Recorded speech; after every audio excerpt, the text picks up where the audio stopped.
Tjen de 52-jarige vertochter van de zogenaamde gifmoorden had het Iepenbier ministerie 20 jaar celstraf en tbs met dwangverpleging eerske.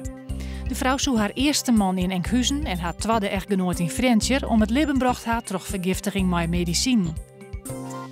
De provincie steekt zo'n miljoen euro in het verbeteren van sociale hierwenten op het platteland. Een soort huizen binnen min isoleren. Net alle woningbouwcorporaties kun je zelfs yield vervrijmaatje. De provincie leent het yield aan de corporaties. Het verbouwen van mais moet verbinden worden op grondplakken in de provincie. De bouw van mais had grote invloed op veengroen. Het veen verdwijnt en de provincie wil dat dat proces stadiger gaat. Dat zit in de nieuwe visie op het veengrijdegebied van de provincie.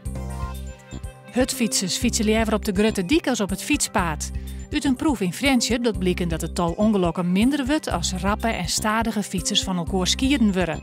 Het Fietsersbond wil de discussie op gang brengen hoe de veiligers op fietspaden. Net het draagvlak onder de bevolking, maar het behoud van de coalitie had de trosslag jong bij het kiezen van de Iselmar en de Kop Ausludiek als plak van Nije Wiemoen. Dat zei het Pieter Winsemius van de beoordelingscommissie van Friesland van de Wien.